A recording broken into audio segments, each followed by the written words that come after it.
Welcome to my channel. Today I will be talking about backgrounds made with NEOCOLOR crayons and about my experience which I got after doing several of similar backgrounds. I decided to do two pages in Maria Trolle's Botanicum in similar colors but with different mediums. I think that you have probably seen the first page with the portrait of the autumn girl, where I did background with watercolors, liquid watercolors alkaline.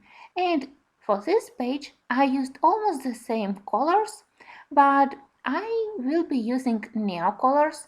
I selected periwinkle blue and mauve colors, and in the areas where I wanted to put a little bit of lighter color, I will be adding White Nights watercolor lilac. So first thing which I want to say about NEOCOLOR backgrounds is that you don't have to expect to get background with plain, solid, opaque background. If you need such type of the background, then you need either acrylic paints or gouache paints, which are much more opaque comparing to NEOCOLORs.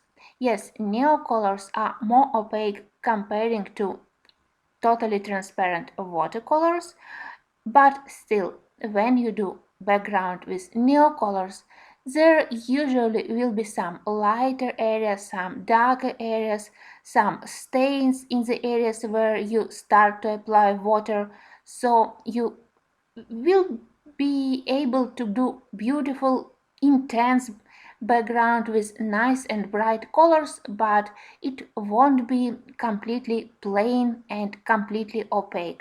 So don't be disappointed, because I saw so many comments that people are slightly disappointed after they applied water to their NEOCOLORs and background wasn't looking like they expected. So when I think that picture require solid, plain, dense background, maybe in one color, then I prefer to use acrylic paints, like I used pastel blue acrylic paint for the spread in this book, which I finished in September with mouse and snail. But if I want to create something more fantasy, some more intricate background, then I can select either NEOCOLORs or watercolors. And when I just got my set of NEOCOLORs, I made quite common mistake. I was so intimidated by their high price that I applied a very light layer of pigment. I just touched surface of the paper with the crayon, and because of this lack of pigment after I applied water, my background looked very pale and with a lot of stains. So now, after I discovered how economical are these crayons, I don't afraid to put quite intense nice layer of pigment. I am not afraid to put quite dense layer on the paper if I want to get dense and bright background.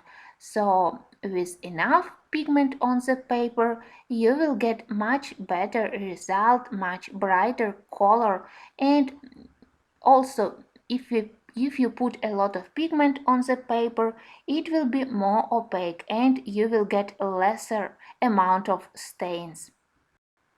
I know that this first thing it may sound ridiculous, but I know that many people are intimidated by high price, and in the very beginning they try to use very small amount of this medium. So don't be afraid, because they are really very economical.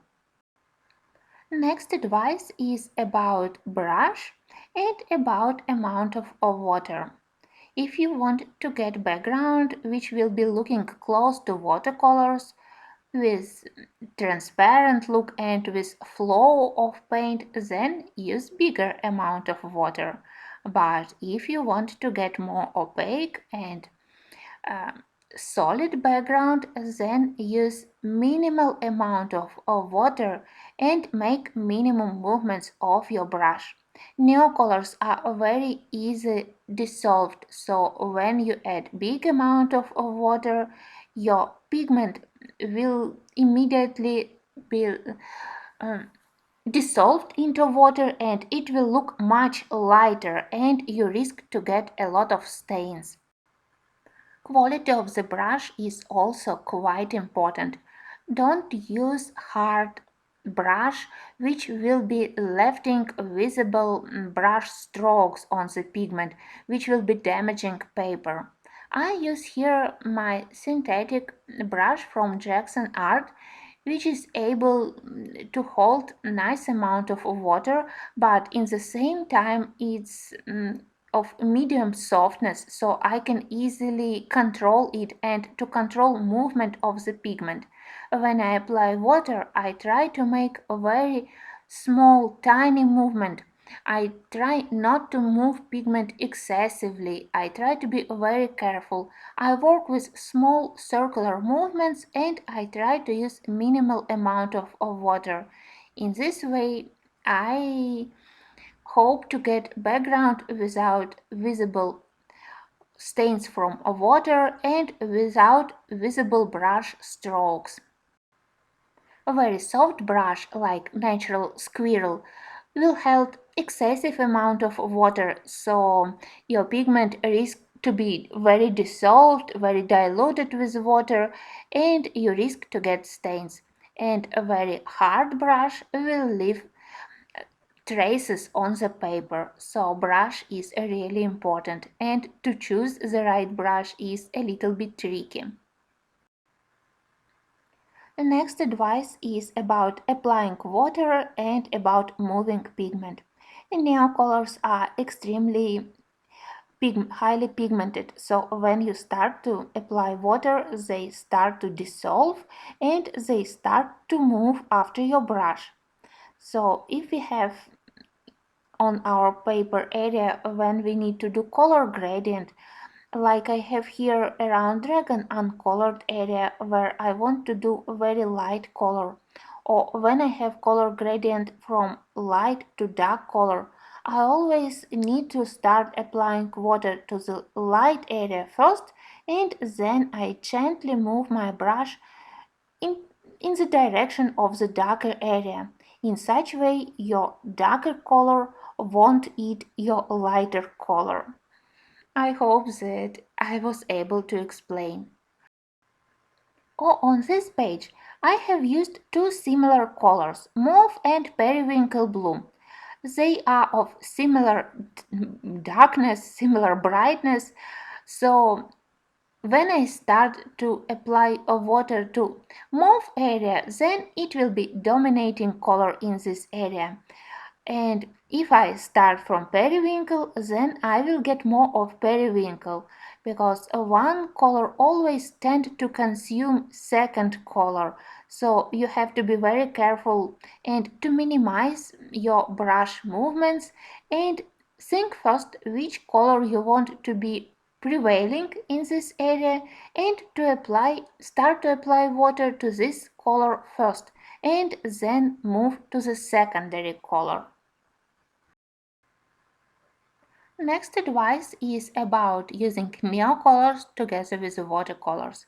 If you don't have the full set of neocolors or if you still need some other color, like here I wanted to do some light areas which will be lighter comparing to neocolor mauve crayon which I used, I simply selected my white night lilac pastel watercolors and I use them together with NEOCOLOR crayons.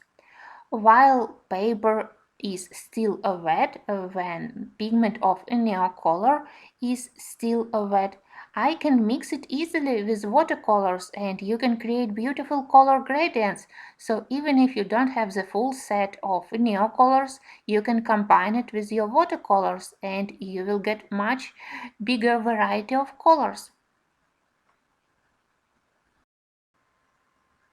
Next advice is that after you applied water to your NEOCOLOR background, check that your paper lay totally flat on the surface of your table.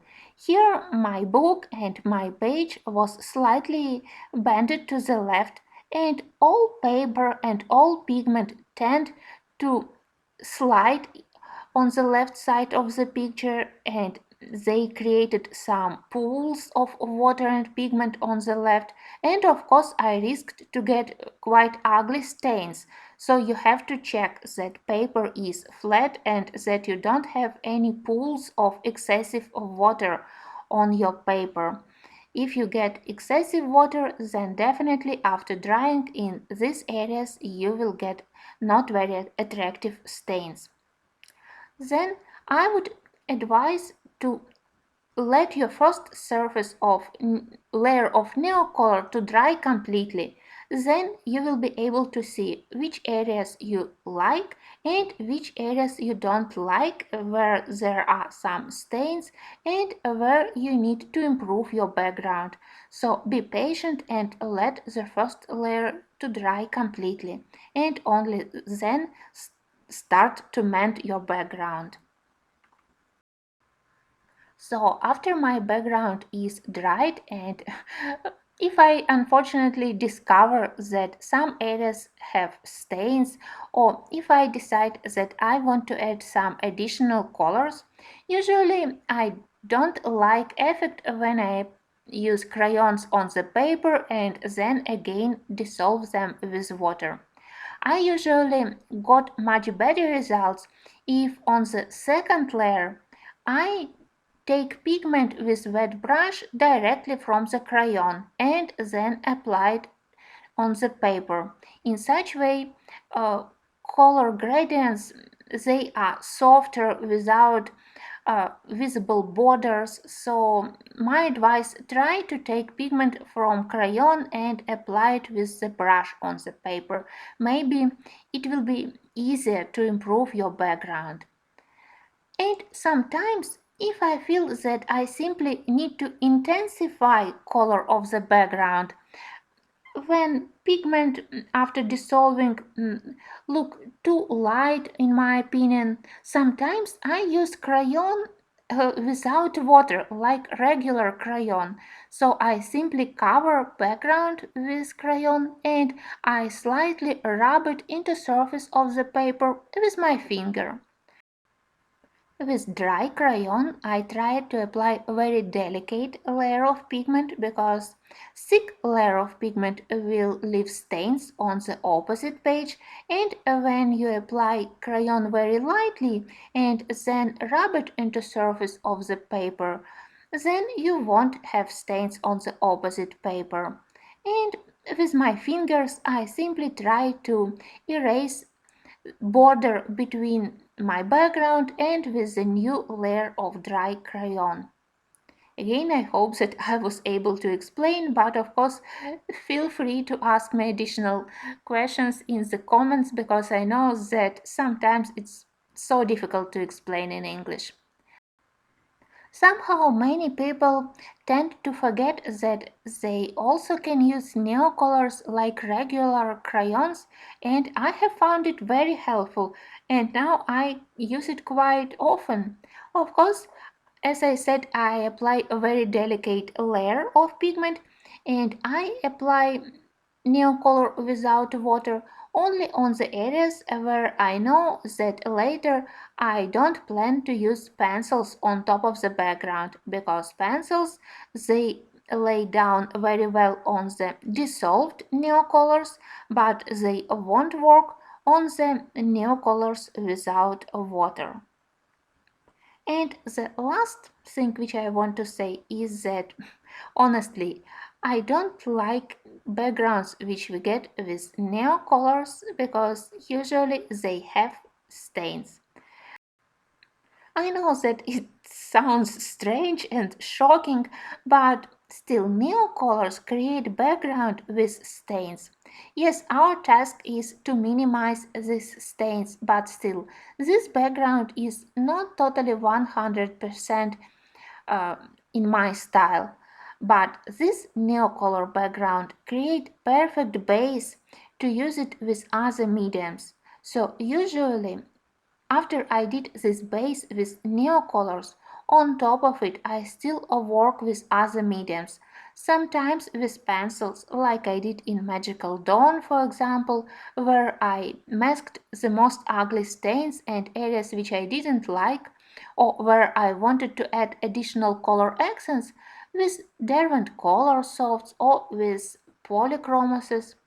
Or sometimes I use uh, on top of NEOCOLOR background some uh, sprinkles or splatters, I don't know. So I put on top of it additional layer of pearlescent watercolors, or I add dots with gouache.